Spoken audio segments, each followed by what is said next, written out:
You might have heard the saying that a filmmaking career is a marathon, not a sprint, and I've probably said that more than a few times on this channel myself. I wish I could say that I'd found out I was wrong, or that I'd found a magic overnight solution to get to where you want to be quickly in your career, but there just isn't. The good news is that once you've accepted that you need to be in this for the long haul, it's all totally doable, as long as you have a great plan. You need to know who you are, what you want, who you're going after, and how you're gonna pay for it. But once you do, the rest is all just logistics. But what if you don't have a plan like that in place? And how do you know what you're aiming for and how you're gonna get it? That's exactly what we're gonna talk about in this video. How to make a 5-step career plan for your filmmaking future so that you can get to work without feeling lost. I like to try and do these exercises myself at the start of every year, and I promise you that if you do them too, it's gonna make it way easier to move forward. So let's get into it.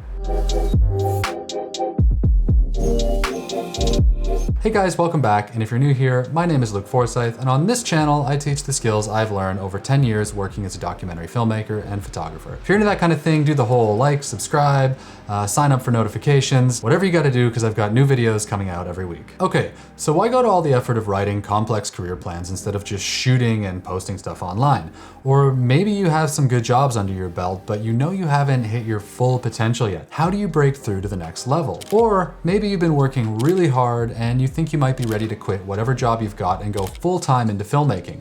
How can you know if you'll make enough money to survive? The answer is to have a great plan. In my opinion, taking the time to create a solid career plan for yourself is one of the highest impact but most neglected business decisions that a filmmaker can make. I think it's so important that I spent a whole week this year typing up my entire process for yearly career planning into an ebook that I was even thinking about selling. But then I realized that it was actually better to just give this information away for free, because as you guys succeed, this channel succeeds. So instead I turned it into a free 5-day email blast instead that you can download through a link in the description. But I basically broke these 5 steps up, and every day for 5 days, you're gonna get a worksheet with ideas and exercises to do on your own time. But I also wanted to get the basic version out as a video for those who aren't ready to go that deep right now. These lessons are modeled on how I do my own planning, and if it works for me, it can absolutely work for you too. In the meantime though, let me give you the short version. The very first thing you need to do when trying to look ahead in your career is to ask yourself the most basic question of all.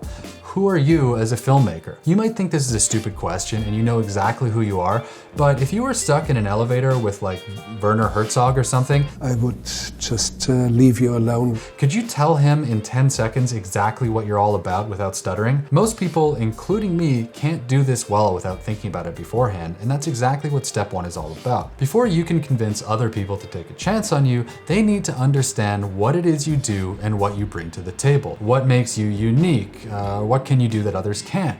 Why would they choose you over someone else in your area? Over the course of your career, you're gonna need to present this same information so many times in a bunch of different ways, from pitch meetings or website bios. The time you spend answering this question will pay off big time down the line.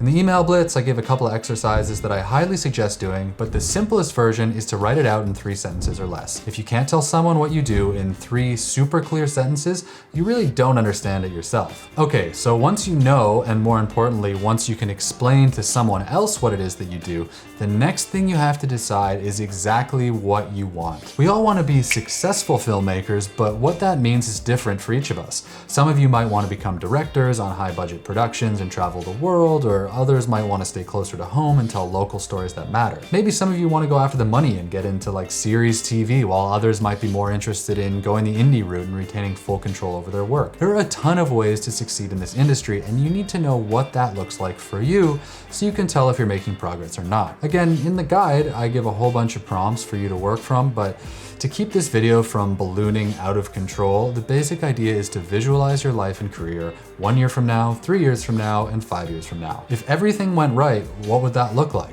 Who would you be working for? Where would you be living? What would your work-life balance be like? If you don't know what you're aiming for, it's really tough to take actionable steps, so the more detail you can go into here, the better. Next up is everyone's favorite topic, and that's money. Specifically, how are you going to be making it? A few years ago, I read a massive biography of Leonardo da Vinci, and it's one of the things that jumped out at me most was the fact that even though he was one of the greatest innovators and artists of all time, da Vinci pretty much always had a day job. Sometimes he was working for rich families doing portraits or statues, and sometimes he worked for bloodthirsty nobles who had him designing military siege equipment, but there were very few times in his life when Leonardo could just do whatever he wanted. And if da Vinci had to have a day job, then why should it be any different for us as filmmakers? The reality is that out of all the filmmakers I know, less than 5% or maybe even less than 1% support them full time by making their own projects alone. Pretty much everyone, myself included, has a day job of one kind or another. My day job is working as a director and cinematographer on other people's productions. They pay me a day rate, then I take that money and use it to finance my life and the projects I care about, like my own films and this YouTube channel. Other friends of mine make commercials, some do reality TV, and others work for news outlets. Many more people make their income outside filmmaking and then use it to fund their art. And that doesn't make you any less of a filmmaker. A filmmaker is just someone who makes films.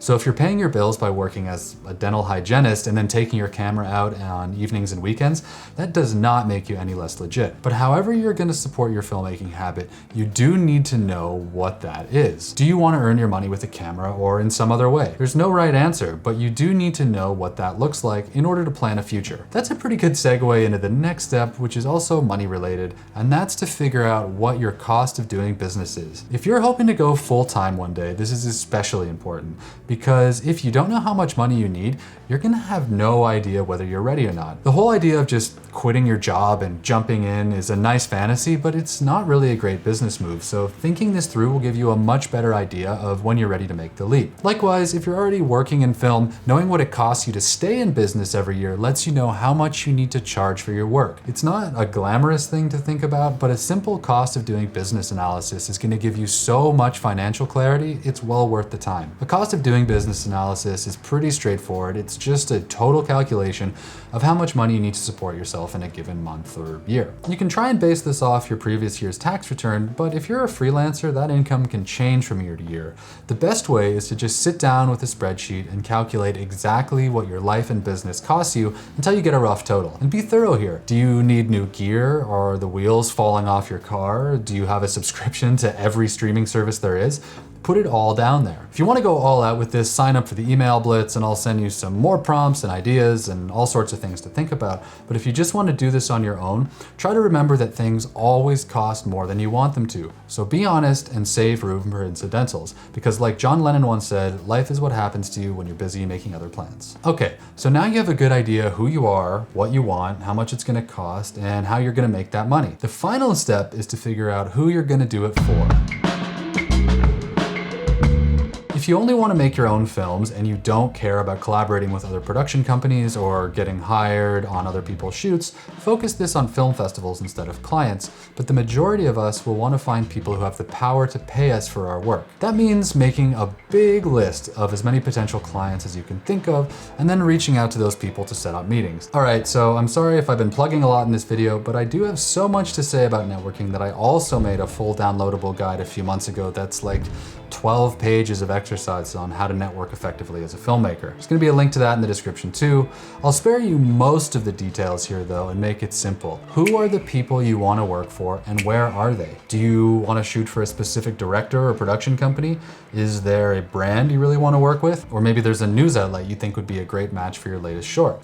Well, if they've never heard of you, it's gonna be really hard for them to hire you. The answer here is to make them know you. The first step here is to make a list of 10 people minimum, or film festivals or outlets or whoever, that you want to work with. Then in a separate column, find out the contact information for the production manager, festival coordinator, senior editor, or whoever you think is in charge. Then contact them. I have templates and a bunch of other stuff in the guide, and I promise that's the last time I'll mention guides in this video, but that's the essence of it. Tell them who you are, what you do, why you want to work for them, and then meet with them, ideally in person. That's how I developed relationships with many of the companies I still work for today. And time invested in building out your network is well worth it. And that all starts with identifying who those people are and figuring out how you can go from being a stranger to a known entity in their eyes. So there it is, 5 steps to making a long-term career plan that every filmmaker should do. If you can, revisit these questions every year, but even just doing this once is way better than never. You can do the whole thing in a really long day or over 5 days if you sign up for the email blitz. Sorry, I lied, always be plugging. However you decide to do it though, having a plan is the best way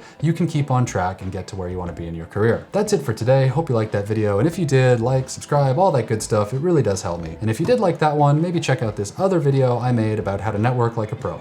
See ya.